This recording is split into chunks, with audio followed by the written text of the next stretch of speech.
ಕೃಷ್ಣಾ ನದಿಯಿಂದ 3 TMC ನೀರನ್ನು ಎತ್ತಿ ಈ ಪ್ರಾಜೆಕ್ಟಿಗೆ ನಾವು ಮಾಡಬೇಕಾಗ್ತದೆ. ಈಗಾಗಲೇ ಟೆಂಡರ್ ಕೂಡ ಆಗಿದೆ, ಏಜೆನ್ಸಿ ಕೂಡ ಫಿಕ್ಸ್ ಆಗಿದೆ. ಈ ಶಂಕುಸ್ಥಾಪನೆ ಆದಮೇಲೆ ಕೆಲಸ ಪ್ರಾರಂಭ ಆಗ್ತದೆ. ಇವತ್ತು ಇಷ್ಟೊಂದು ದೊಡ್ಡ ಪ್ರಮಾಣದ ಯೋಜನೆ ಜಾರಿಯಾಗಬೇಕಾದ್ರೆ ಇದಕ್ಕೆ ಕಾರಣ ನಿಮ್ಮೆಲ್ಲರ ಜನಪ್ರಿಯ ಶಾಸಕರು ಲಕ್ಷ್ಮಣ್ ಸವದಿ ಅಂತಕ್ಕಂಥದ್ದನ್ನು ಮರೀಲಿ ಸಾಧ್ಯ ಇಲ್ಲ. ಅವ್ರು ಹೇಳಿದ್ರು ಅವ್ರು ಭಾಷಣ ಮಾಡುವಾಗ, ಈ ಜನ ನಿಮ್ಮನ್ನು ಮರೆಯಲ್ಲ, ಈ ಜನ ನಿಮ್ಮನ್ನು ಮರೆಯಲ್ಲ. ನಾನು ಲಕ್ಷ್ಮಣ್ ಸವದಿ ಅವರನ್ನು ಜ್ಞಾಪಕ ಇಟ್ಕೋಬೇಕು, ಜೊತೆಗೆ ಕಾಂಗ್ರೆಸ್ ಸರ್ಕಾರನೂ ಕೂಡ ಜ್ಞಾಪಕ ಇಟ್ಕೋಬೇಕು ಅಲ್ವಾ.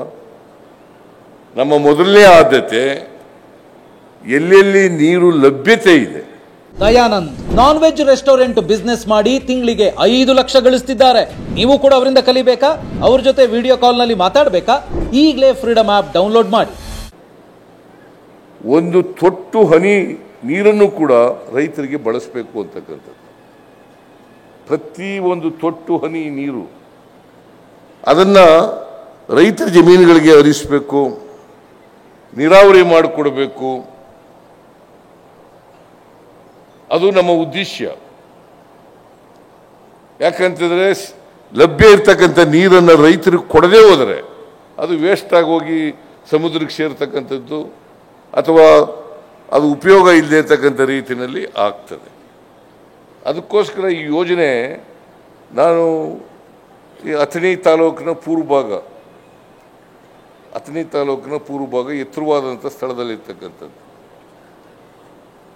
ಅವ್ರಿಗೆ ಹೇಳ್ತಾ ಇದ್ರು ಸೌದಿಯವರು, ಈ ಯೋಜನೆ ಸಂಪೂರ್ಣ ಜಾರಿಯಾದರೆ ಅಥಣಿ ತಾಲೂಕಿನಲ್ಲಿ 95% ನೀರಾವರಿ ಆಗ್ತದೆ. ಎಷ್ಟು ಪರ್ಸೆಂಟ್ ಆಗುತ್ತೆ? 95% ನೀರಾವರಿ ಆಗ್ತದೆ. ಇದರಿಂದ ಸುಮಾರು 20 ಹೆಕ್ಟೇರ್ ಅಂತಂದರೆ 50,000 ಎಕರೆ, 50,000 ಎಕರೆ ಪ್ರದೇಶಕ್ಕೆ ನೀರಾವರಿ ಕೊಡ್ತಕ್ಕಂಥದ್ದು. ಅಷ್ಟೇ ಅಲ್ಲ, ಕೆರೆಗಳನ್ನು ತುಂಬಿಸ್ತಕ್ಕಂಥ ಯೋಜನೆ. ಕೆರೆಗಳು ತುಂಬಿದ್ರೆ ಇವತ್ತು ಅನೇಕ ಸಾರಿ ಮಳೆ ಅಭಾವದಿಂದ ಅಂತರ್ಜಲ ಕೆಳಗಡೆ ಹೋಗಿದೆ. ಈ ಅಂತರ್ಜಲ ಮತ್ತೆ ಮೇಲಕ್ಕೆ ಬರಬೇಕಾದ್ರೆ ಕೆರೆಗಳಲ್ಲಿ ನೀರು ತುಂಬಿದ್ರು ಮಾತ್ರ. ಕೆರೆಗಳೆಲ್ಲ ಒಣಗೋಗಿರೋದ್ರಿಂದ ಅಂತರ್ಜಲ ಕಡಿಮೆ ಆಗಿದೆ. ಕೆರೆಗಳಿಗೆ ನೀರು ತುಂಬಿದ್ರೆ ಮತ್ತೆ ಅಂತರ್ಜಲ ಮೇಲಕ್ಕೆ ಬರಲಿಕ್ಕೆ ಸಾಧ್ಯ ಆಗ್ತದೆ.